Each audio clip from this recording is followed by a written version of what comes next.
So first of all, I'll of course join my previous two speakers in congratulating Collective for taking this initiative. And and also I think congratulate and salute JNU also for taking up this issue immediately and continuing their relentless struggle.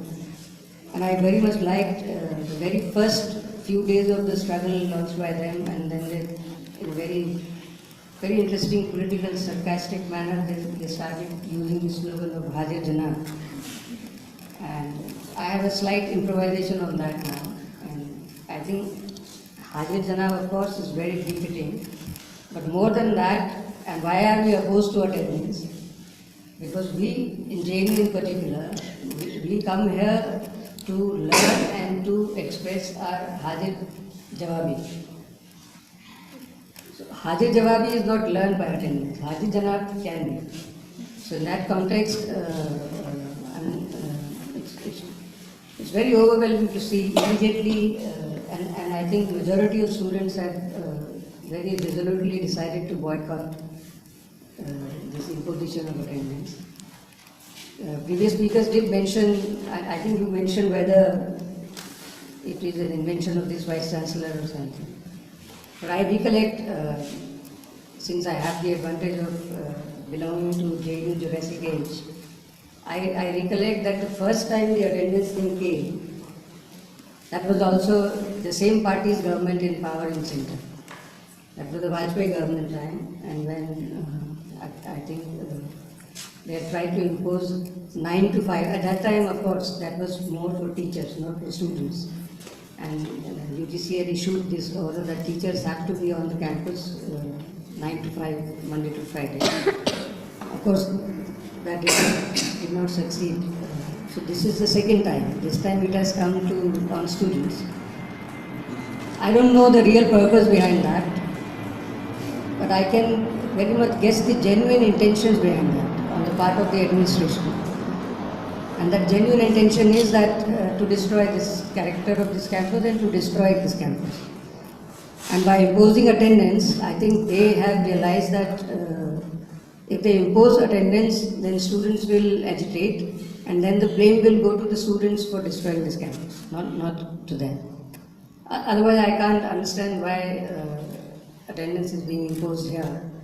Because I remember again, when I came to this university after my 10+2 nearly 40 years ago, the first thing which excited me was this, that I being a 10+2 student, I think I got the chance which very few Indian students get, to enter straight into a university after 10+2. So that was a unique excitement and feeling. And when I went to the center and went to the class, then I was thrilled that there is no attendance. And that is the first thing which I reported back to my friends and my family members back home. I come from a small town. So I couldn't believe, and I told them, see, there is no attendance there. And even then everybody comes to the class. And so nobody believed me. You know, since I wanted to go to JNU and I got a chance to go to JNU, that's why I am praising JNU just like that. But anyway, so my third thing is, because as I mentioned, that last year during the dropout committee exercise, we also found out that there has been this talk and also feeling among faculty also, some faculty also, to introduce attendance in JNU. So it's not actually the first time we are confronted with this attendance issue since the circular issued by the administration. There has been this talk going on, and this was very well reflected in our exercise also. But we have to fight it out, and we have to fight it out together. And this again in JNU, at least I have seen it in the previous, some very massive student educations in the past, that in this university, since the size is very small and it has its own limitations in carrying out any fight against the administration, But if we have to really successfully fight an issue, then the teachers and students and also Karamcharis, they have to fight it together. I mean, if the students are not there, then the teachers cannot sustain their education against the administration. And if teachers are not backing the students, then there is some question of legitimacy of their education. So it's all together. So I'm very happy that both Jumuta and JNU, they are one on this. And both have issued immediately the calls for boycotting this imposition of attendance, etc. I mean, there are issues. I'm not denying that. I shared with some of the collective activists earlier also in my conversation with them that among students also today we will find some kind of a support for introducing attendance system. So let's face that. Let's not deny that. And among teachers also. And I'm not speaking only for School of Languages, because there is also a general impression that since School of Languages has undergraduate students who need to be disciplined or monitored, therefore it's okay if BA students are, asked to come and accept the attendance system. But if you go into other schools, I mean, the similar talk has been going on there also. So it's not just an issue of School of Languages alone. Now, having said that, I would, sincerely appeal to all of us here that even if we find teachers who are in some centers insisting, and they are very happily and sincerely actually carrying out their duties to supply the attendance sheets signed by them to the administration, etc. So we have to deal with that reality also in a very political and mature manner, rather than making it personal against individuals, etc. And I don't want to go into much of the, I don't want to digress away from the agenda, but I also want to mention here that I had at least 3 vantage points to say what I'm saying. That many of you may have heard about it. I think you were around when we had this 83. Just came out. So there was a massive student agitation in 83, and which ultimately led to the closing down of the university. It was sanitized for 3 months, etc. And then when it was reopened, many of the some unique features of the JNU admission policy and the democratic character of the JNU itself had been damaged after the sanitizing of 3 months and when the university reopened. I think even now it has been a consistent demand of students during their elections also to distort the old admission policy. And similar demand has been there among Januta elections or Januta forums also. So that was the price that was paid at that time. And so in that context, I am saying that you of course will bear me out on that. I would appeal to all of you, if you haven't read, you must read, especially the correspondence or the exchange of letters between Adorno and Marcuse on the student movement or student protest movement, especially in Frankfurt in the late 60s. That's a very interesting, I won't say guideline, but since they were witness to the student protest movement, especially the new left and old left kind of theoretical struggle also which was there. But that understanding helps us, that how we have to carry forward together. Even if the teachers are, some of the teachers are not with us on this issue, how to bring them along, etc., etc. That is one. And second, I just mentioned that 83 student agitation which led to the surrender, etc. That also has very instructive, very useful lessons for us to how not to repeat some of the mistakes which we did at that time. And third, I also have the example of extremely radical Red Guard student movement during Cultural Revolution in China, which was exactly what Adorno was trying to alert or warn the student protest movement in Frankfurt. So all these things ultimately will help us not only carry out and successfully defeat the imposition of this attendance on us during this education, but otherwise also for the student-teacher interaction, especially in a university like this. So keeping all these things in mind, I'll just share with you some of the concrete findings we had and suggestions we made during the dropout committee exercise, which directly relates to some of the issues which are related with attendance imposition also. For example, you might have heard arguments during the last couple of weeks from teachers also and from perhaps some students also, that once you introduce the attendance, then the dropout case will automatically get resolved. And I don't understand how, what is the connection. And as you rightly titled today's discussion also, that does it lead to actually learning, coming to the class? And second, the CGPA issue. That many of you may not know, but this is a problem perhaps which affects the students in School of Languages, where a decision has been taken, I think, at the Board of Studies level, that from BA to MA, the earlier CGPA requirement was 4, and now it has been enhanced to 5, and which of course is being opposed by the students and student union. So that also is related to attendance, because there is an opinion that the CGPA problem is faced by only those students who do not come to the class. So these are all interlinked issues. Very quickly, what our finding was that if we have these facilities available to students on the campus, then perhaps to say that attendance is the answer, that's totally wrong. In that context, I'm sharing this thing with you. It was mentioned also in the introduction before the speakers were invited to speak.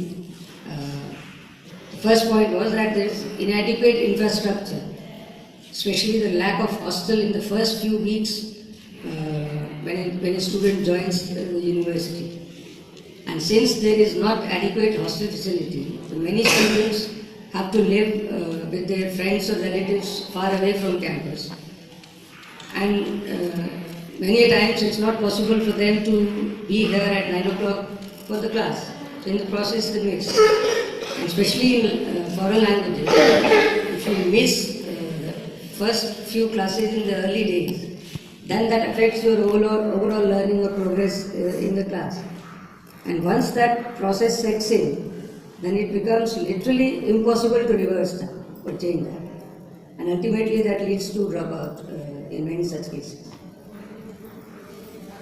Then inadequate dissemination of information regarding the academic structure, course syllabus, registration process, etc. Many students, they don't even know, or even first 1 month or 2 months, that what exactly is the structure, what exactly is the course in which they are studying. By the time they realize their first sessional is over and their performance is not satisfactory because of various practical problems. Then third, it was mentioned remedial courses, etc. Now I don't know how many of you have paid attention. I don't know about some of the other schools, but in School of Languages the remedial courses start only after the first session. That means the first month study has been done, and then only the remedial classes are introduced. And even when remedial classes are introduced, then there has been this complaint I've heard many times from various centers, faculties also, that students don't come for the remedial classes.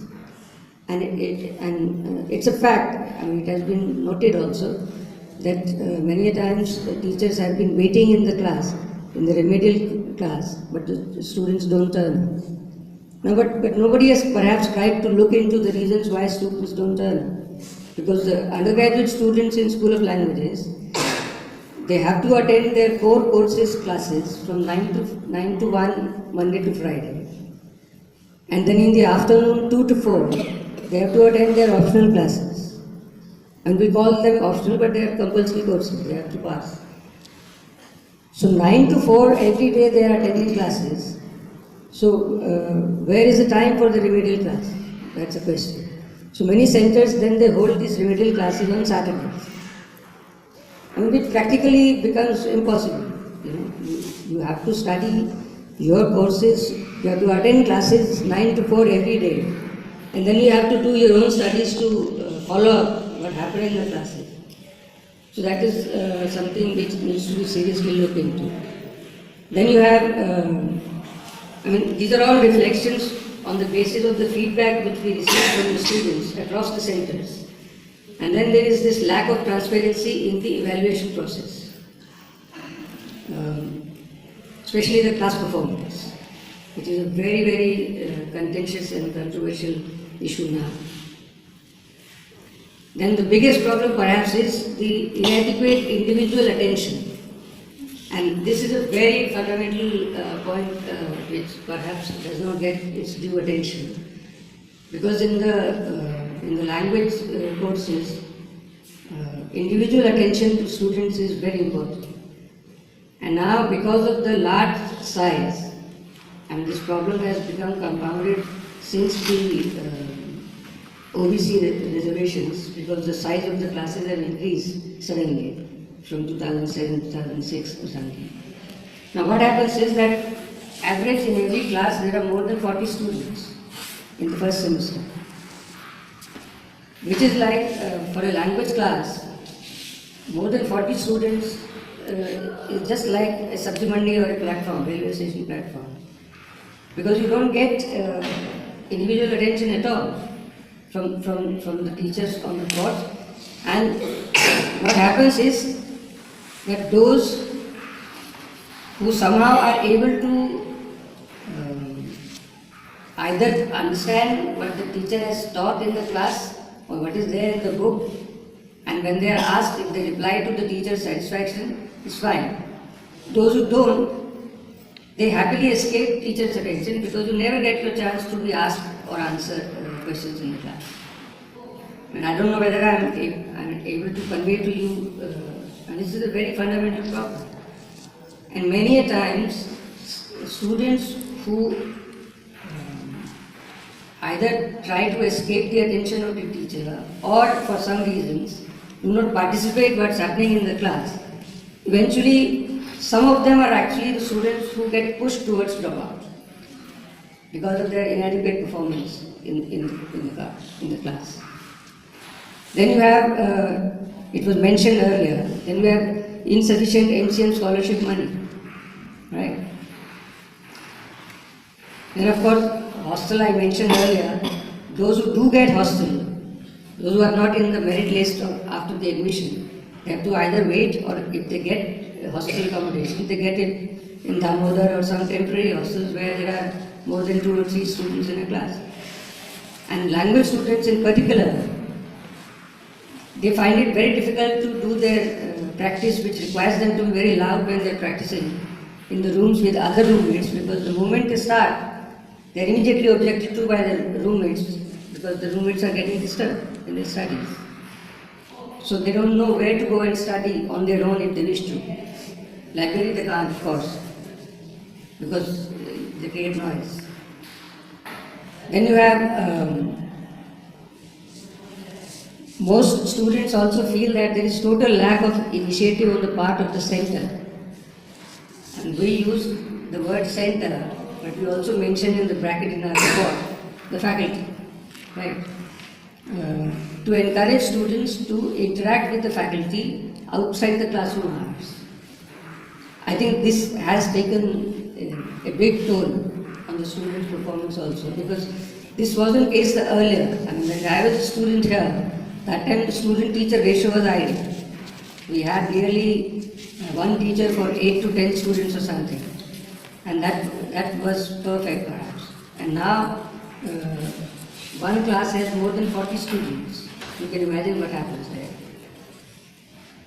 Then you have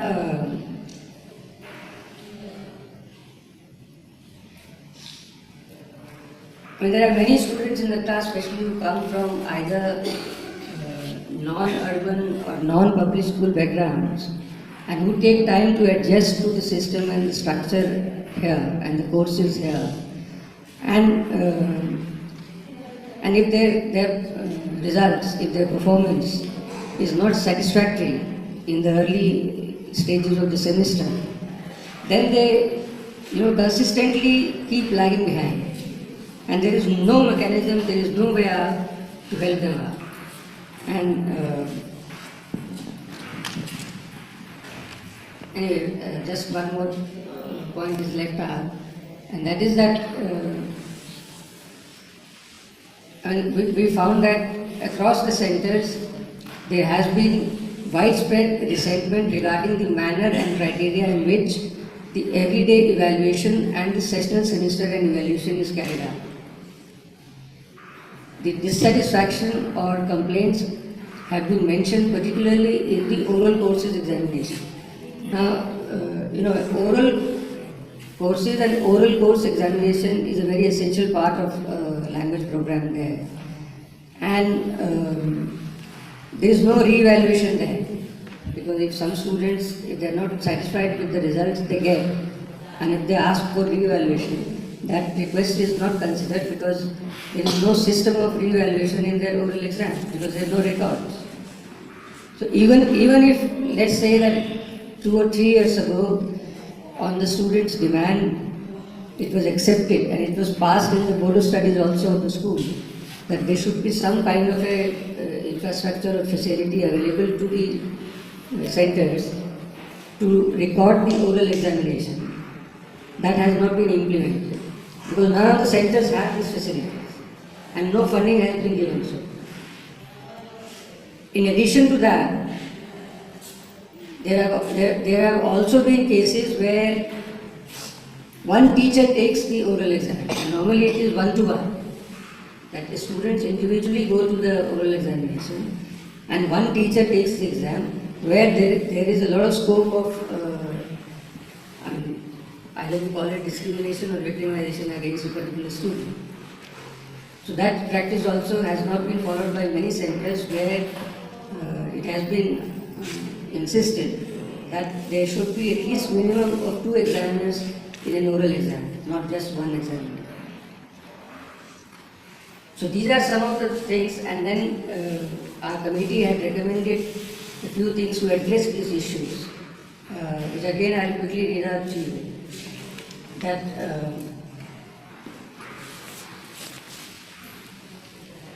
for example, there has been a very consistent demand for the past few years that there should be some kind of a either re-examination or a supplementary examination system. In the cases, because there have been cases where, for example, a student is required to have 3 CGPA to move into the next year. And there have been cases where students have got 2.96 or 2.97 and just can't go to the next year because they just fall short of 0.3 or 0.03 or something. And there is no such addressal system for such students either. Then oral examination I have already mentioned. NCM scholarship also should be enhanced, I have already mentioned. And then again, this has been again and again told to us, to the committee by various central students, that most students do not enjoy the confidence of freely interacting with the faculty. And this problem has become very acute, especially since the 2006-2007, that OBC reservation system was introduced, because of which the size of the class suddenly expanded many folds compared to the previous times, right? And because of this, there is always lack of time. And when students try to contact the faculty, and faculty also is, because nowadays I don't know how many of you know, in School of Languages, on average, every faculty takes classes between 8 to 12 hours.